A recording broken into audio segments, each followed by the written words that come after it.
አንድ ድንቅ መምህር አለኝ መምህር ኃይለ ኢየሱስ ይባላል እሱ ያስተማረኝ ነገር ምንድነው ኃጢአትን ለመተው ከመጣር ይልቅ እግዚአብሔርን መውደድ ላይ መጣር ላይ ትኩረት አድርግ ለምሳሌ ሰው ዘፈን ለመተው ለምሳሌ አድርገን ወሰደው ዘፈን ሱሰኛ ነኝ ተብሎ ቢታሰብ ሰው ዘፈን ትቶ መዝሙር ማዳመጥ ይፈልግ ሰው መጀመሪያ የሚያደርገው ነገር ዘፈን መተው ላይ ትኩረት ያደርጋል ወይም ደግሞ ከዘፈን መራቅ መደለት ከስልኩ ምናምን ቶ ዘፈኑ ይኑር ስልክ ላይ ጧጧት መዝሙር ማዳመጥ ጀምር ከዛ ቀኑ ሙሉ ዘፈን አዳምጥ ቶ ከዛ ማታ ደግሞ አንድ ጨምርበት እና አባቶች ምን ይላሉ በውስጥህ ያለው የኃጢአት ጣዕም ልብ አንድ ቦታ ነው ያለው ወይ ለእግዚአብሔር ወይ ለኃጢአት በተመሳሳይ ጊዜ ሁለት ነገር ልትወዳ ትችላል ለሁለት ጌቶች ልትገዙ አትችሉም የተባለ ለዛ ነው እግዚአብሔርንም ሱስህንም ልትወዳ ትችላል ስለዚህ ሱስህን እግዚአብሔርን መውደድ ስትጀምር ነው ሱስህን መጥላት የምትጀምረው ስለዚህ ከፊት ለፊትህ ክርስቶስ አለ ብርሃን አለ ይላል መምህሬ መድኃኒቱ ሲገባ በሽታው በቃ ቦታው መልቀቅ አለበት ነው ስለዚህ ፊት ለፊትህ ብርሃን አለ ከጀርባህ ጨለማ አለ ስለዚህ ዞረህ አትታገል ከጨለማህ ጋር ዞረህ ከጨለማህ ጋር ስትታገል ጀርባህን ነው የሚመታ ብርሃኑ ስለዚህ ጨለማህን ኃጢአትህን ቶና ከሱ ጋር መታገል ቶና እግዚአብሔር እንድትወድቅ የሚያደርግ መንፈሳዊ ተግባራት ጋር ተጣመድ ይሄን ኃጢአት እያደረኩ እንዴት አደርጋለሁ ምናምን አንድ እህቴ በጣም ድንቅ ነገር ነገራኛለች አንተ በጣም የምትጠላውን ራስን እንድትጠላ የሚያደርግህ የሆነ ኃጢአት አለ አይደል እሱን ማታ አድርገው ጠዋት ውዳሴ ማርያም የመጸለይ አቅሙ ካለ አንተ ምንም ነገር ታሸንፋለህ ከምንም ነገር ትወጣለህ ያን የማድረግ አቅም ካለ ካደረግከው ሁለት ዲፈረንስ ነገር ናቸው በቃ ጨለማ ከብርሃን ጋር ህብረት የለውም በቃ ሁለቱ ዲፈረንስ አላቸው ተወው ጨለማውን ብርሃኑ ላይ ትኩረት አድርግ 10 ጊዜ ማጨስ ምንም አድርግ ማታ ቤተክርስቲያን ሂድ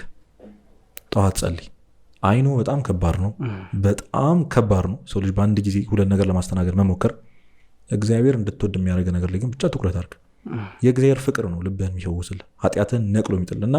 እግዚአብሔር አጋዥ አይፈልግም እኔ በጣም የሚደንቅ ነገር መመቸት ነው ይፈልገው ለሱ እንዴ በቃ መታው ነው እንጂ አምጣው ነው የሚል አምጣው ሰሪ እንዳርግ በቃ እጅህን ስጥ አልቻልኩም ማለት ስትጀምር ይጀምራል ቅዱሳን እኮ ለምሳሌ ሞክሮ አቅቷቸው እኮ ነው አይ በቃ ብሎ ሲተውት እግዚአብሔር መስራት ይጀምራል ቀድም እንዳልኩ ማለት በቃ እና ምንድነው አንተ ለእግዚአብሔር ማነው ለራስህ መከራከር ስትጀምር እግዚአብሔር ይተዋል ነው አንተ ለራስህ መከራከር ስታቆም እሱ ለአንተ ማገዝ ይጀምራል እና የሆነ ተጋግዘህ የምትሰራው ስራ አይደለም እግዚአብሔር የምታስቀድምበት ህይወት ነው ገብቷል ያለሱ ምንም ነገር ልታሸንፍ አትችልም እና በራስ መተማመን ማለት ይሄ አሁን በራስ መተማመን ኮንፊደንስ ምናምን ይባላል አይደል ራስህ ክርስቶስ ነው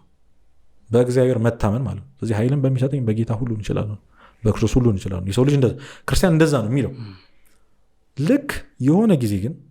የሆነች ኢጎ መጣ የሆነች ትዕቢት መጣ አይ ካን ሃንድል ኢት ምናምን ስትል ኦኬ ትችላለህ ማለት ነው እንካይላል እግዚአብሔር እንካይላል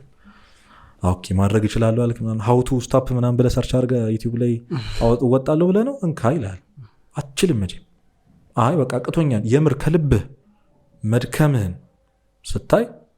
ሲያይ እግዚአብሔር ማገዝ ይፈልጋል በጣም ኢንስፓየር የሚያደርገኝ ነገር ዲያብሎስ አንድ ጊዜ ሄዶ እግዚአብሔርን እንዲህ አለው ብርቶቹን ለኔ ተዋቸው አለ ማለት በጣም ብርቱ የሆኑትን ሰዎች ያላንተ ምናምን ያለ እግዚአብሔር በቃ ብርቱ ነው የሚሉትን ለኔ ተዋቸው ችግር ደካሞቹን ግን እፈራቸዋለሁ አለ ለምን ደካሞቹ አንተ ጋር እየሮጡ መጥተው የሚሸሸጉት አንተ ነውና አልችላቸውም ደካሞቹን አይደንቅም እግዚአብሔር ከኛ ጋር ነው ማለት አየህ ደካማ መሆንን ስታስብ ባዶ እንደሆንክ ስታስብ ምናምን እግዚአብሔር አለው ልጅ ይላል ግን በራስ እንደምትወጣው 1% ነው መልኪራ 1% በራስ እንደምትወጣው ያስብከን እግዚአብሔር ዞር ነው የሚለው ምንም ጥረት አይፈልግም ካንተ ጥረት ሚንስ አንተ የምታደርገው ነገር አይኖርም ምናምን ማለት አይደለም